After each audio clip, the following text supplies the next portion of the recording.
Доброї раніці. Всім приїхали у костел на святу Іншулю.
Читання книги пророка Даниїла. Повстане у той час Михал, князь Великий, який стоїть для оборони синов народу Твоєго. І надійде тяжкий час, якого не було з того моменту, коли почали існувати народи, аж до этой пори.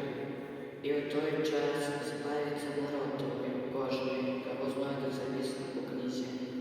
І многие з тих, хто спить у пилі землі, обудется, а ты до вечного життя, другие на вечную ганьбу. И тыя, хто мудрый, будуть взять, як святил без небосхилы. А тыя, хто навучить многих справедливости, як зорки на вечную вечность. Гэта Слово Божие.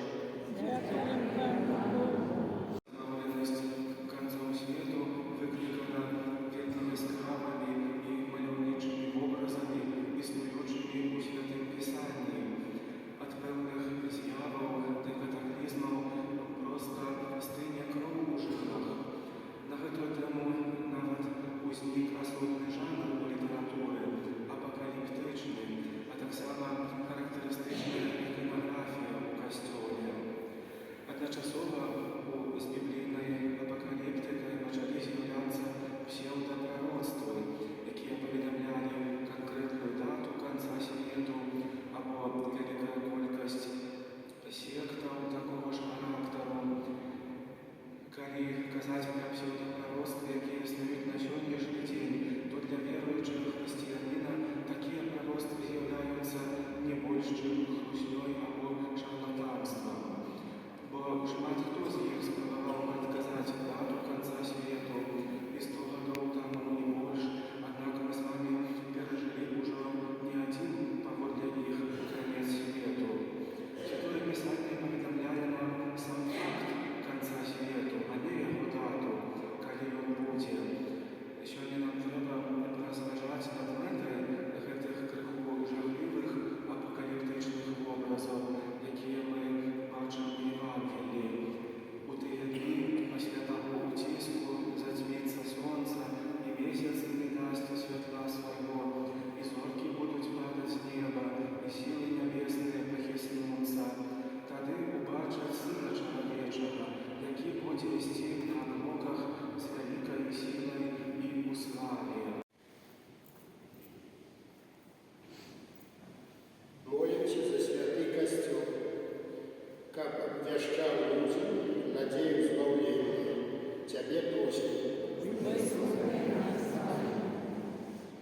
Молимся за тех, кто керуе народами, как клопотились об справном спокое и сгоде у своих держав.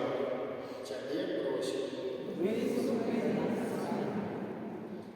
Молимся за молодь, якая удзельнічае ў занятках па рэлігіі, каб выкарыстала магчымасць наблізіцца да Хрыста.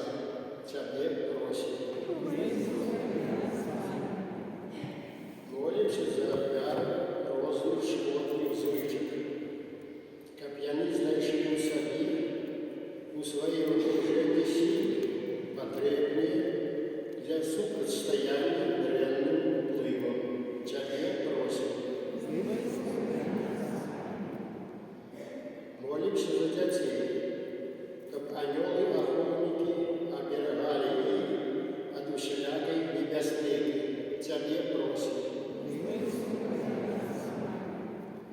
Молимся за нас, тут собраних, каб мы распознали у Божьем Слове шлях для вырашения наших штоденных проблем. Тебе просим,